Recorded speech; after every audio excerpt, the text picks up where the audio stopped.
Muy buenas tardes, soy Guillermo Vázquez Handal y me da muchísimo gusto poder compartir con usted una emisión más de Emprende TV, aquí en la señal de Telefórmula, esta tarde de domingo 1 de marzo. Como usted sabe, nos puede ver en Sky, en Easy, en Megacable, en Dish, en Total Play, en Estados Unidos y en Canadá a través de Telefórmula Estados Unidos, en Xfinity Latino y Latino View y claro, en nuestro sitio web www.radioformula.com.mx. Como todos los domingos, me da mucho gusto compartir este escenario con Karen Camacho, que hoy nos viene a platicar en seguimiento de los temas que hemos abordado las semanas anteriores, esta tendencia a la baja de las pensiones en el actual sistema. Así es, Guillermo. ¿Y por qué vamos a hablar de este tema? Bueno, prácticamente por dos puntos, porque hemos hablado mucho de la vieja ley, de los beneficios que hay, etcétera, y hemos olvidado un poquito la nueva ley. Y quiero compartirle también a nuestro auditorio que el día de ayer, que tuvimos la fortuna de tener un nuevo integrante en la familia, pues muchas felicidades. Veía a este niño y pensaba en todo lo que implica un nuevo ser y todas el tema financiero que debería de prepararse realmente desde el nacimiento de un nuevo ser. Entonces, por lo que van a escuchar ahorita, el esquema para las nuevas generaciones, que es para quien va dedicado este programa, es más complicado de lo que parece. Si las personas y las nuevas generaciones esperan tener pensiones como las del papá, las del abuelito, están muy equivocados, porque ese esquema ya se acabó. Y vamos a partir, como lo hemos mencionado ya, hay dos esquemas de ley. Vamos a partir del esquema general, para el que la mayoría de personas que cotizan de manera privada para una empresa, en el sistema en el que están, vamos a ver cómo está conformado ese sistema y por qué tiene tanta validez y más bien es tan valioso hablar en un programa, en un foro como este de emprendimiento, porque realmente es algo que les surge a las nuevas generaciones. Bueno, Guillermo, para poder arrancar con esto, recordarás que hemos dicho en diferentes momentos que hay una fecha que es la fecha parteaguas en todo este, en todo este tema. Es el 1 de julio de 1997. El 1 de julio de 1997 nos marca a una generación que quedó en la vieja ley, la ley del 73, y la generación de la nueva ley. Entonces, todas las personas que cotizaron antes de julio del 97 están en el viejo régimen, felicidades, y todas las personas que están del 97 hacia adelante, entonces están en el nuevo régimen, ¿vale? Entonces, ¿qué implicaciones tiene el nuevo régimen de pensión? Bueno, te acordarás que decíamos que en la vieja ley todas las personas que empezaron a cotizar antes del 97 tienen ciertos esquemas bajo los cuales se va a hacer el cálculo de pensión, que son muy distintos a los de la nueva ley, pero bastante distintos, ¿no? Y a ver, pero vamos a ver por qué se dan este cambio de estos cálculos en la pensión. Resulta, Guillermo, que en el 73, bueno, se creó la Ley General del IMSS, en la que había ciertos elementos que se consideraban para tomar en cuenta una pensión, pero esto daba lugar a que hubiera pues pensiones muy favorables para las que el instituto no tenía mayor problema en pagar. Sin embargo, cuando empieza a pasar el tiempo, Guillermo, se empieza a dar el instituto, se da cuenta que no es la cantidad con la que pueda él soportar las pensiones que vienen a futuro, ¿no? ¿Por qué, Guillermo? Porque antes existía una cosa que se llamaba cuenta concentradora. Para entender esto, vamos a imaginar una bolsita general, ¿no? Imaginemos que existe una bolsita general en la que todas las personas que cotizaban depositaban antes, ahí. Exactamente, todas las aportaciones obrero-patronales caían ahí, y era una bolsa, pues imagínate, bastante grande, voluminosa, ¿no? Exactamente, que alcanzaba perfecto para todo, pero nos empieza a alcanzar un factor que es el factor demográfico, que aumento poblacional. Exactamente, Guillermo, y de pronto, por ahí de los 90 ya teníamos a muy poca gente trabajando, porque había muy poca gente de cierta edad productiva, y entonces teníamos más personas de la tercera edad que obviamente necesitaban recibir estos ingresos por pensión. Entonces, esa bolsita de la que hablábamos se empezó a reducir. Exactamente, se empieza a vaciar.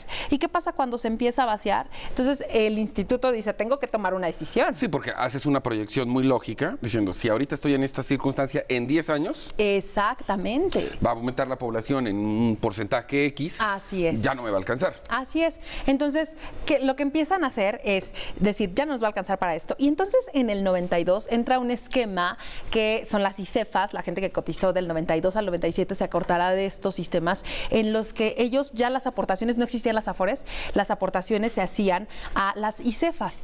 Las ICEFAS son bancos, ¿no? Bueno, eran los bancos.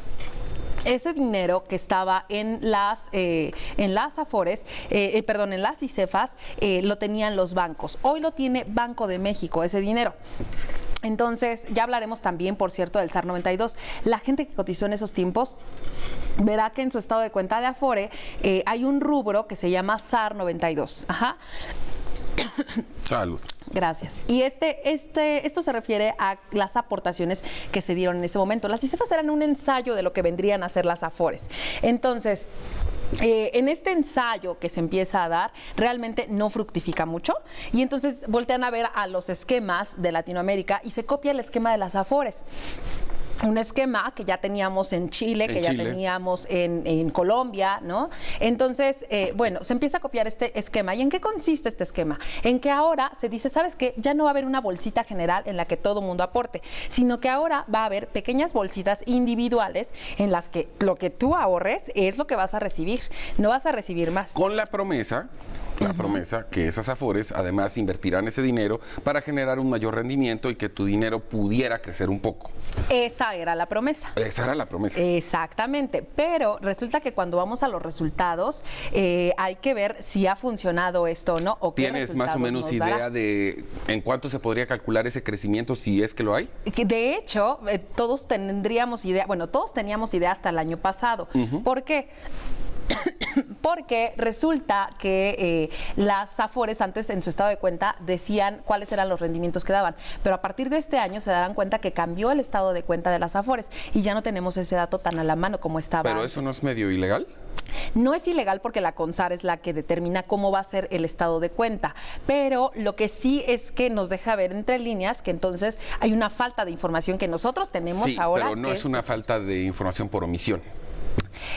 No soy quien para juzgar, pero es evidente que hay una intención de no darte esa información. De hecho, exactamente. De hecho, hay que hablar todo un programa de eso. Vale la pena decirlo porque sí es un dinero que hay que monitorear. Pero porque tiene más implicaciones, como bien dices, de las que parecen. Sin embargo, regresando un poquito al esquema de las AFORES, de cómo funciona esto, todos ustedes tendrán una AFORE y dirán, resulta que ven ahí una cantidad y suena mucho, ¿no? Hay quienes tienen 600,000 pesos, etcétera. Lo primero que hay que hacer en nuestro estado de cuenta es restarle el monto que viene por Infonavit. Una vez que le restamos este monto, vamos a tener el monto con el cual nos vamos a retirar.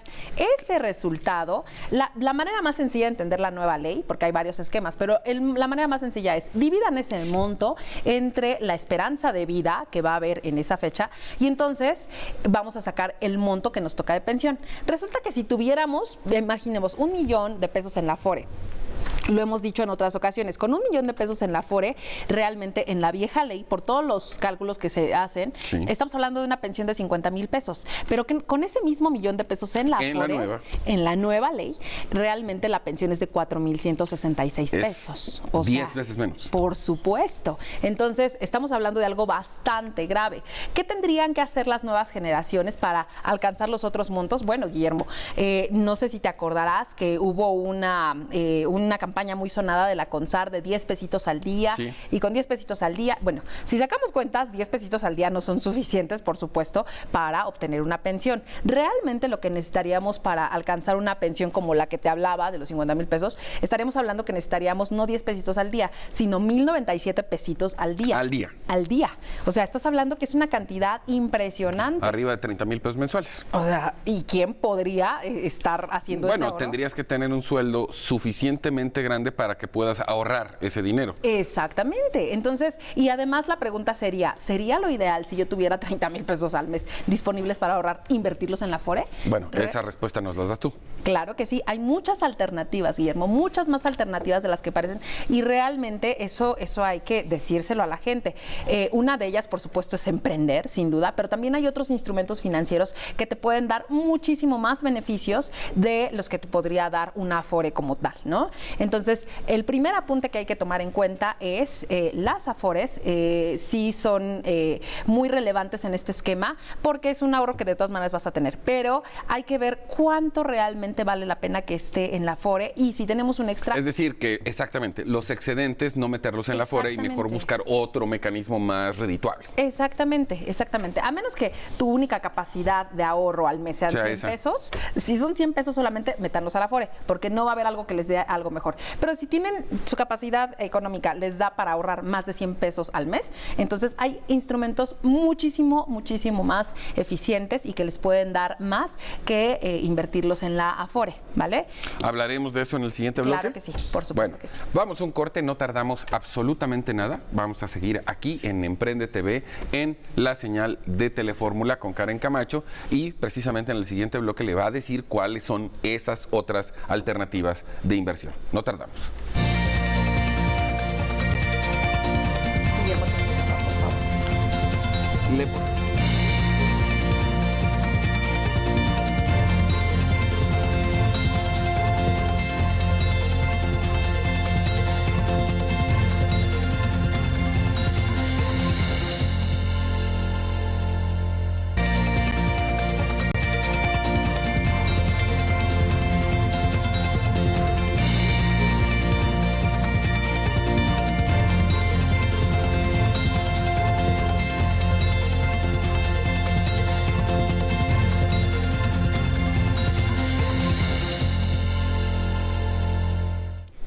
Continuamos en Emprende TV, aquí en la señal de Telefórmula esta tarde de domingo.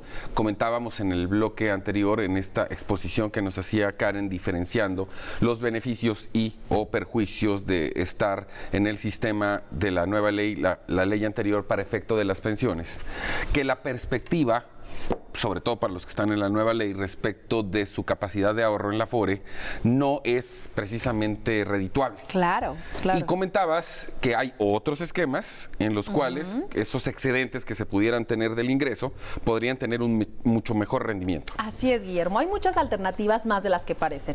Y la primera que yo les diría, que es algo además poco de lo que se dice allá afuera, la mayoría de personas insisten en el ahorro para el retiro en el esquema, bajo el esquema de la ley.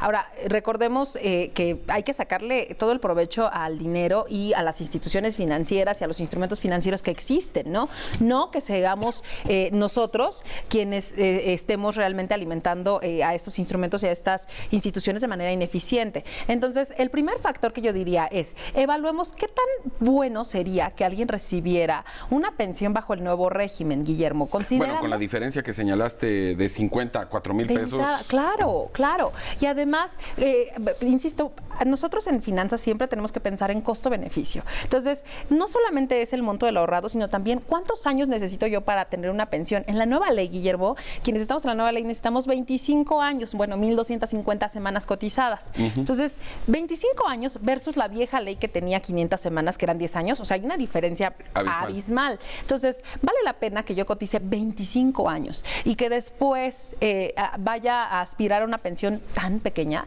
Realmente lo primero que tendríamos que preguntarnos es eso.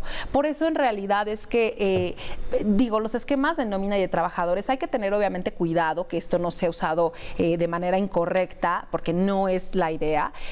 Como cualquier otra cosa, si es la tecnología, si es mal usada, pues obviamente derivan otras cosas. Lo mismo pasa con los esquemas de nómina. Realmente la pregunta sería, ¿vale la pena que alguien esté cotizando, haciendo estas cotizaciones, Guillermo, a todos los trabajadores? Pero pues tampoco la ley no te permite otra opción en ese sentido, bajo ese... La ley no, Guillermo, pero nosotros sí tenemos la suficiente... Exactamente, si tenemos la educación financiera para tomar decisiones, entonces podríamos ver que hay otros esquemas mucho mejores que por nuestra cuenta podríamos elaborar. ¿Cómo cuáles? Entonces, de entrada, decirles, si ustedes no están cotizando bajo un esquema de nómina que los tenga dados de alta en el IMSS, obviamente hay que cuidar que su servicio médico, etcétera, esté cubierto. Hay formas de hacerlo, muchas formas, pero no estaría tan mal si es que les dan otros beneficios, claro está, ¿no?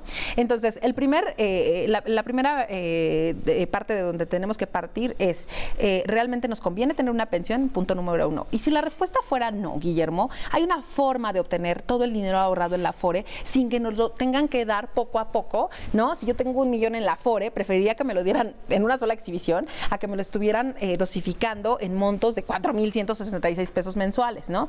Entonces, ¿cuál es la forma para que ustedes les den ese dinero y que esto de verdad nadie lo dice allá afuera, tal cual? Entonces, ¿cuál sería esa forma? Bueno, pues no cumplir con los requisitos de ley. Para que yo tenga una pensión, insisto, decíamos que son 25 años cotizados. Si yo no tengo esos años cotizados, si yo solamente tengo 20 o 10, entonces lo que va a pasar cuando yo me retire es que el IMSS va a decir, usted no tiene los requisitos para pensionarse, todo el monto que usted ahorró en una sola exhibición se lo doy. Entonces, insisto, creo que las personas podríamos hacer algo. Eso es de cajón, por decir. Claro, entonces solamente, aquí insistimos, solamente es analizar qué nos dice la ley y jamás estar fuera de ese marco y tomar la mejor decisión. Porque no cumpliste con los 25 años. ¿A dónde meterlo para que sí genere mayor rentabilidad? Entonces, esa sería la pregunta. Ahora, como hemos insistido, cada caso es diferente y cada circunstancia de cada persona es diferente. Por supuesto. Entonces, es muy importante que si yo ya decidí que no voy a irme por una pensión, bueno, primero empiece a hacer un plan B. Aún cuando estemos emprendiendo, que es muy bueno el camino del emprendimiento, pero siempre tienes que tener un plan B, ¿no? Bueno, pero es que el emprendimiento conlleva riesgo. Totalmente. Y yo quiero partir de la base que una pensión, el sinónimo de una pensión es seguridad.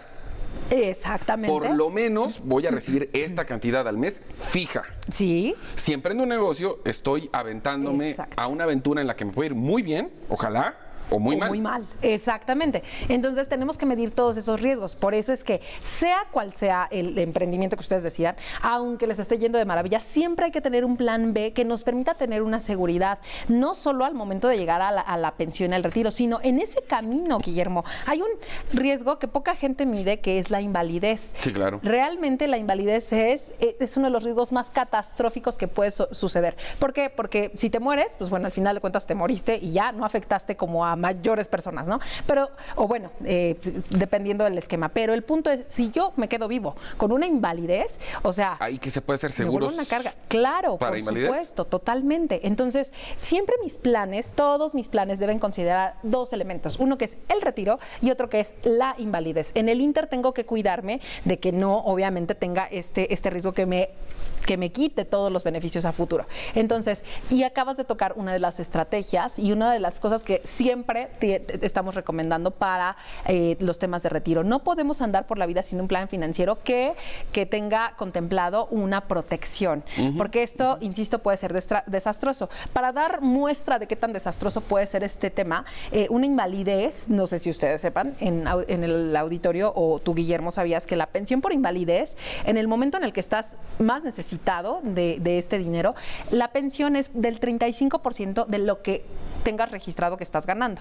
O sea, si hoy en día medio te alcanza con lo que ganas, ahora imagínate con el 35%. Pero eso no tiene ningún sentido. No, porque de hecho debería de ser al revés. Mayor. ¿No? Exactamente. Pero bueno, porque hasta cierto punto, ¿qué es lo que considera los institutos de seguridad social para determinar este 35%? Se supone que la persona, pues estás hablando que si te queda a los 35, a los 40, a los 50, estás considerando que va a ser una pensión que va a estar dando el instituto. Sí, pero a ver, el concepto se desvirtúa porque estás hablando de seguridad social. Exacto.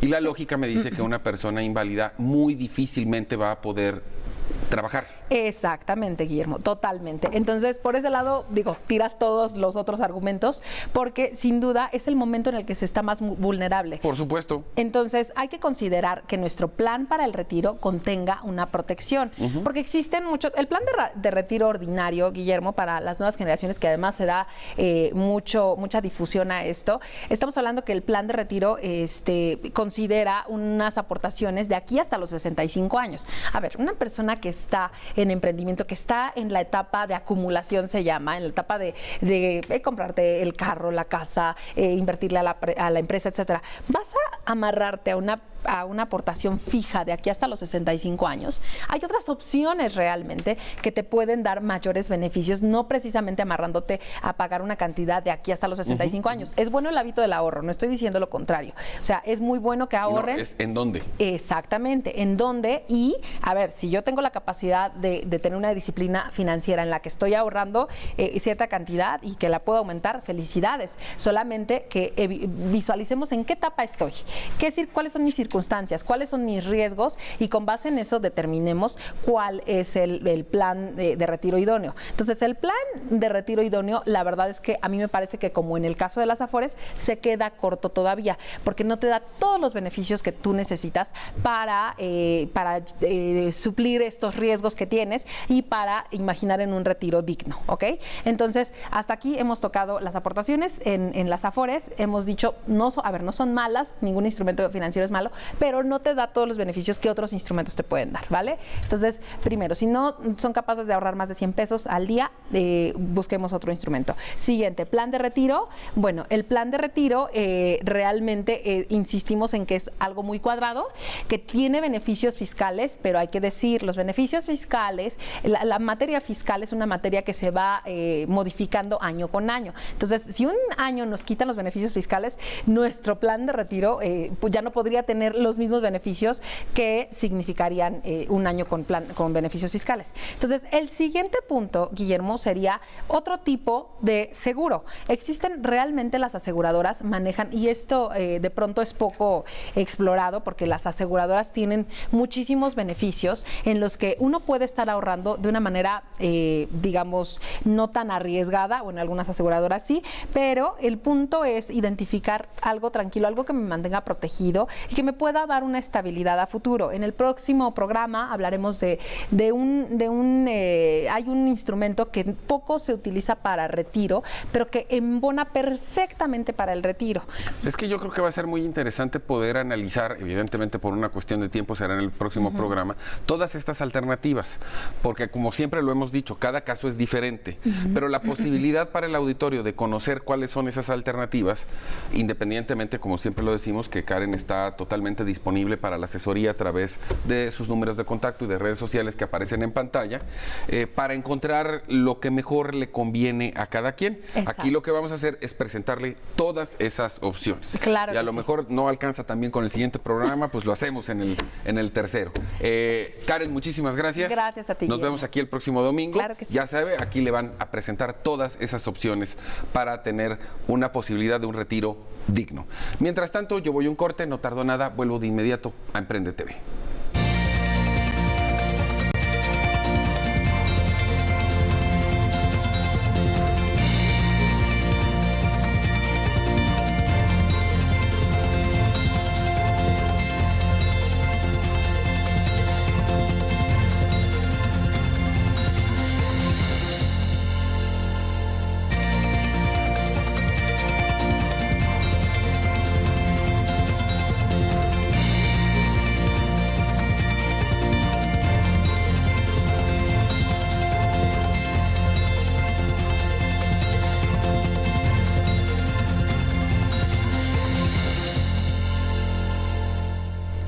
Continuamos en Emprende TV y esta tarde me da muchísimo gusto, una enorme satisfacción, porque ya lo verán ustedes, nuestros invitados son, sin lugar a dudas, los conocedores, los que mejor conocen el tema de la infraestructura en este país, y es un honor tenerlos aquí. Empiezo con Gabriel Ibarra, asociado de Impulsa Desarrollos, y con Reyes Juárez, presidente y director general de FOA Consultores. Gracias. Un verdadero placer tenerlos aquí. Muchas gracias por Y cuando decía que son de los que más saben, es porque son de los que más saben. Y precisamente por ello yo quisiera aprovechar para preguntarles cuál es la importancia de la planeación en materia de infraestructura. Tenemos la idea, sobre todo en este país, que hacemos muchas cosas al ahí se van, y que además eso luego tiene un impacto en la población, en la economía. ¿Quién quiere empezar? Bueno, tocas un tema fundamental. Fíjate que en algunas encuestas que se han hecho en la región de América Latina, nos encontramos con 5 grandes errores que se cometen en materia de ejecución de los proyectos de infraestructura. El primero es que a veces los proyectos no surgen de una necesidad, sino de un compromiso o de una ocurrencia o de algo que obedece a, no necesariamente a solucionar una problemática. Punto número uno. Punto número dos, no preparamos bien los proyectos que deben acompañar estas decisiones. A veces soslayamos la importancia que tiene un buen proyecto, su adecuada preparación para que esté en las mejores condiciones para... Y sin para proyecto, pues la implementación quiero pensar que va a ser un desastre, ¿no? Un desastre. Muchos estudios, Gabriel lo ha vivido durante muchos años en su desarrollo profesional en grandes empresas de ingeniería e infraestructura, donde el sacrificar estos recursos en las etapas iniciales de preparación, acabas pagando al final del proyecto sobrecostos, porque justamente es en las etapas tempranas en donde mayor potencial de agregar valor se da. Y luego aparecen por ahí otros dos temas importantes de los que podremos estar hablando aquí en los siguientes minutos. La parte institucional se vuelve fundamental para esto, y desde luego temas ligados a la falta de transparencia y la corrupción en las 5 grandes problemas que no solo México, toda la región de América Latina los padece, pero con una consecuencia muy grave, que estamos haciendo un uso poco eficiente de los pocos recursos que tenemos, y ahí se nos va una gran parte de la efectividad, y perdemos esa efectividad con las inversiones. Sin duda. Gabriel. Yo quisiera complementar lo que dijo Reyes. Primero agradecerte, Guillermo, por la invitación. Es un verdadero placer poder externar estos comentarios sobre la infraestructura, que es un tema que nos preocupa mucho. Como te decía, complementando, hay un grupo en el que nos reunimos con frecuencia, le llamamos Grupo Impulsor de la Infraestructura, en el que hemos tratado de profundizar precisamente en el tema de planeación, porque pensamos que un país como México, que bueno, pues hoy ronda 14ª o 15ª economía del mundo, no puede tener una planeación de corto plazo, con vistas a 4, 5, 6 años. Y entonces hicimos un estudio a nivel internacional de las mejores prácticas de planeación. Vimos en Europa casos como los de Alemania, España, Francia, Reino Unido. En América, casos como Colombia, Perú, los Estados Unidos, Canadá. En Asia, países como Corea, y en, digamos, en esa región, Australia. Corea del Sur, por cierto. Encontramos que destacan varios países por sus sistemas de planeación de largo plazo.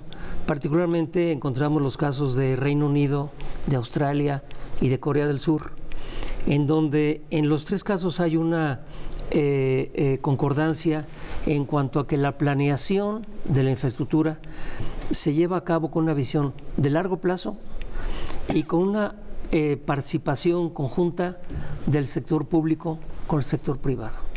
Digamos que se establecen grupos, en algunos casos incluso con cierta autonomía, que analizan las necesidades de infraestructura, el tipo de proyectos que es necesario realizar, el esquema jurídico financiero más idóneo, y proponen entonces estos proyectos al nivel de gobierno que corresponde, y entonces son evaluados, pero ya pasando esa criba tan importante, lo cual lleva a que países como Corea del Sur, por ejemplo, pues inició ese proceso, por cierto, en los años 50, tiene hoy un desarrollo impresionante.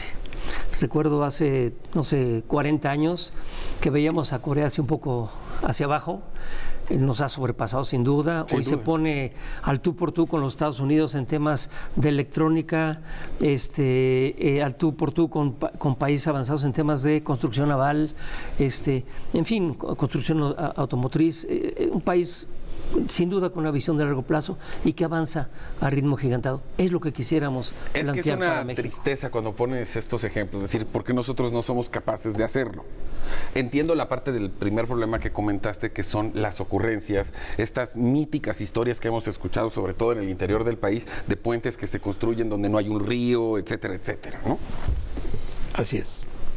Y bueno, pues retomando lo que decía Gabriel, por eso el tema de la planeación es fundamental, ¿no? La planeación vista como un ejercicio prospectivo de anticipar aquello que es necesario para resolver problemas en el país, ¿no? ¿Y qué sabes que va a suceder? Porque a lo largo del plazo en el que tú haces una obra, en 10 años va a haber otros factores que lo van a impactar.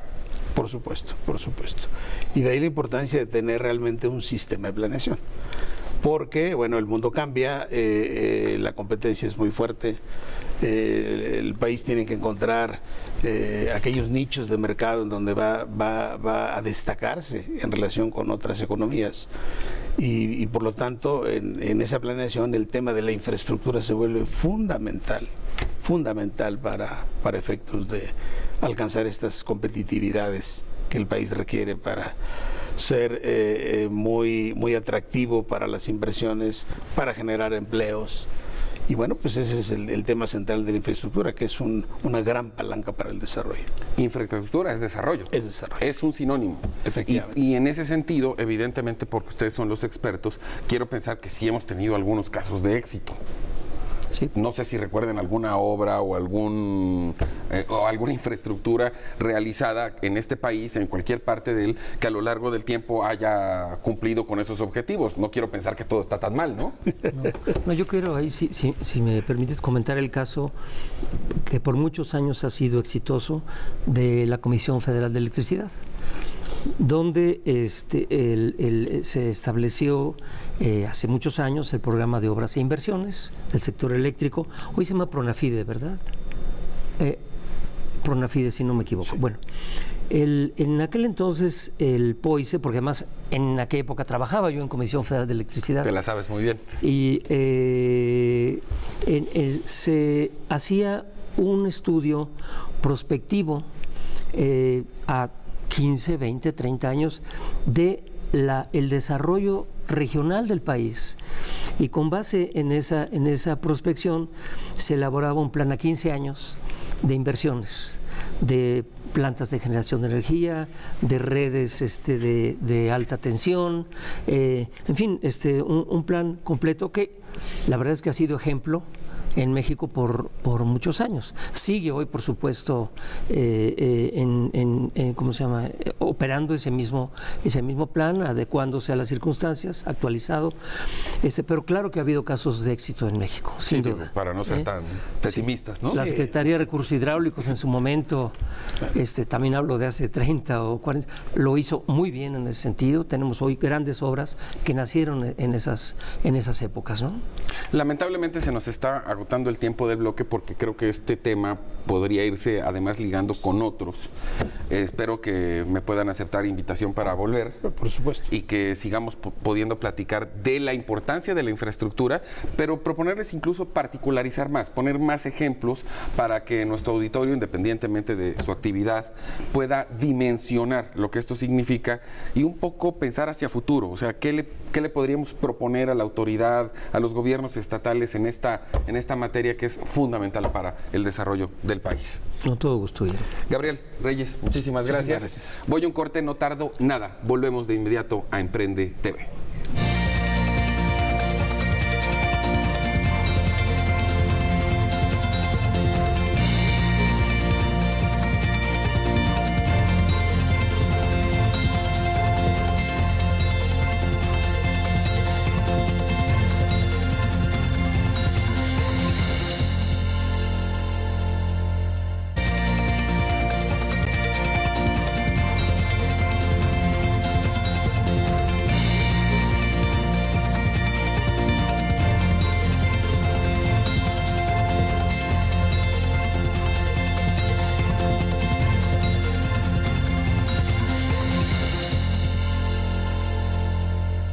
Continuamos en Emprende TV y como todos los domingos me da mucho gusto compartir esta mesa con Gabriel Beltrán. Gabriel, Guillermo, bienvenido. Como siempre, muchísimas gracias. Gracias a todos por acompañarnos. Y agradecerte mucho que a través de tu conducto hoy vamos a poder platicar de jóvenes empresarias. Primero con Ana Martínez, que es la presidenta de la Comisión de Jóvenes Empresarios de la Coparmex en la Ciudad de México. Con Erika Lima, que es la directora ejecutiva de Delieri Healthy Food. Y con Rebeca Hernández, directora de Amanen. Las tres, bienvenidas. Gracias. Y pues a platicar de jóvenes emprendedoras, Gabriel. Así es, Memo. Me gustó mucho tocar este tema el día de hoy, empezando porque por todo el movimiento social que al día de hoy estamos teniendo en México. Y me gustaría tocar que en México únicamente el 19% de las mujeres llegan a ser emprendedoras. Y sobre todo que estamos en el programa de Emprende TV, sería muy importante al día de hoy tocar estos datos. El 70% de las mujeres no cuentan con el apoyo de financiamiento. Y la mayoría, el 60% de las mujeres que emprenden se ven forzadas porque no han podido conseguir un buen puesto laboral. Eso nos lleva a que México, según los datos por parte de la OCDE en la TAM, no hemos tenido un crecimiento en el Producto Interno Bruto en México. Si se apoyara muchísimo más a las mujeres, tendríamos un crecimiento del 30% respecto a nuestro PIB año con año. Entonces, por eso el día de hoy invité a estas compañeras empresarias a que nos puedan platicar cómo ha sido su experiencia de manera muy, muy breve sobre cómo ha sido las inquietudes por el cual se decidieron emprender. Por supuesto, empezamos, Ana. Bueno, muchas gracias por la invitación, Gabriel. Pues sí, fue difícil empezar. Yo tengo 8 años con mi empresa, comercializo joyería y soy diseñador igual de joyería, pero sí fue un poco difícil al principio la falta de apoyo al emprendedor. Hace 10 años, más o menos, la falta de apoyo al emprendedor. Y como mujer, pues igual es también complicado porque es por cultural, sales de tu casa, estudias una carrera y pues tus papás quieren que salgas y trabajes, ¿no? Cuando cambias ¿cómo se puede decir? Cuando cambias esa visión y quieres emprender tu propio negocio, te quieres independizar, es más difícil porque tus papás siempre te dicen, tienes que estudiar. Mejor tener un empleo, ¿no? Ajá, no, y aparte pues te vas a casar, vas a tener hijos y pues todo ese tema, ¿no? Entonces es muy complicado. Uno de los factores más importantes que tiene por parte del Banco Mundial en México es que las mujeres no emprenden por factores culturales. Creo que la explicación es más que clara, ¿no? Y los que tenemos hijas tenemos que reconocer que sí, a veces hacemos eso. Bueno, básicamente en mi caso decidí emprender más que todo por apoyar o darle beneficios a los consumidores, ¿no? Particularmente siempre me ha gustado los productos saludables y buscar en el mercado algo que de verdad te apoye tu estilo de vida. Y definitivamente siempre hemos estado como engañados a nivel de marketing en este tipo de productos y bueno, decidí dar bondades a todas aquellas personas que como a mí nos encanta comer delicioso y con productos sin azúcar añadida, con bajos en calorías y sobre todo eso, ¿no? Que nos permitan diversificar en nuestra cocina a nuestros sobrinos, no tengo hijos, pero bueno, a los sobrinos, a los que tengan hijos, diferentes alimentos para que ayuden, ¿no? A tu plan de vida. Okay. Muchas gracias por permitirme estar aquí. Pues yo decidí lanzarme a emprender porque justamente ya tenía muchos años de querer tener mi propio negocio, de no tener un jefe al que rendirle cuentas, ¿no? Entonces, literal, ya cumplí casi un año de estar sin empleo. Nada fácil, pero realmente cuando haces algo que te gusta, que no es un trabajo, se dan las cosas. Entonces yo también como Erika quise hacer productos que son mantequillas y ghee gourmet, que son naturales, justamente buscar una opción saludable a pesar de que es una mantequilla que para el mexicano es como, no, es grasa o no va a ser sano. Entonces nuestros productos no tienen nada de conservadores, 0% azúcares y es justamente darle esa nueva opción, ese giro al consumidor mexicano. Pero estaríamos ahí hablando de la rama de negocios. Lo que planteaba Gabriel, que me parece muy interesante, es y las dificultades que han tenido que enfrentar para poder hacer cada una de esas cosas. Incluso un tema bien importante, y este dato es por parte de Banco de México. Las mujeres emprendedoras son las más innovadoras en tema de América Latina. estamos hablando que por la misma situación de que carecen de temas de financiamiento, carecen de cuestiones tecnológicas y carecen de equipo, porque también les cuesta mucho trabajo de que el equipo, la gente que puedan llegar a contratar digan, híjoles, es que es una mujer, no quiero tener una jefa que sea por temas culturales en México, que no debería ser. Entonces, hace y la reta a las mujeres a que sean muchísimo más innovadoras. Estamos hablando que al día de hoy en México 3 de cada 5 empresas que se abren de pymes son de mujeres. 3 de cada 5. Entonces es una muy buena noticia. Es muy buena noticia. Entonces hay que seguir impulsando a las mujeres y me gustaría, si me permites, Guillermo, poderles preguntar cuál ha sido el reto más difícil que han tenido para que se lo puedan compartir exactamente a la audiencia y a las mujeres que nos están viendo, que se animen y realmente se quiten ese estereotipo. A pesar de los retos. A pesar de los retos, a realmente poder dar ese paso hacia adelante y decir, pues voy a arrancar con mi proyecto, lo que quiero hacer y lo que tanto Rebeca llegó a comentar, lo que me apasiona hacer. Empezamos de nuevo contigo. Yo creo que primero es creértela, ¿no? O sea, si no te la vas a creer, aunque tengas la super idea, pues no va a ser como muy fácil, ¿no? De por sí es muy complicado el tema de emprendimiento. Si no te la crees y tienes la actitud de que sabes que el emprendimiento no vas a tener en un año muchos recursos y como dice Verónica, te tiene que apasionar, yo creo que eso es lo principal, creértela y que estés segura de lo que vas a hacer. ¿Cuál fue tu mayor reto? A mí básicamente en la búsqueda de proveedores, ¿no? Digamos, mis productos son mermeladas y aderezos y cuando voy a los mercados, pues tratar con hombres, a veces tienden a chamaquearte, ¿no? Como dicen ustedes. Entonces sí me toca lidiar un poco con eso, ¿no? Y básicamente ya a la hora de buscar la parte de labor de venta, ¿sabes? Esa parte también suele ser un poco complicada porque, bueno, por ser mujer, pues luego te quieren poner o implicar ciertas normas de crédito o ciertas políticas que a veces no son tan fáciles cuando uno está iniciando, ¿no? Pero bueno, siempre hay actitud y en un plazo mediano, pues seguramente va a ir el crecimiento esperado. ¿Y en tu caso? En mi caso, yo creo que lo más difícil es el miedo. Creo que cualquier emprendedor que no haya tenido miedo no es emprendedor. Realmente el quitarte pero ¿y qué va a pasar si no tengo dinero? ¿Y qué va a pasar si no tengo calidad? ¿Y qué va a pasar si no puedo crecer? Entonces llega un momento, despréndete de eso. A mí me costó realmente un poco de trabajo, pero ¿y cómo registro una marca?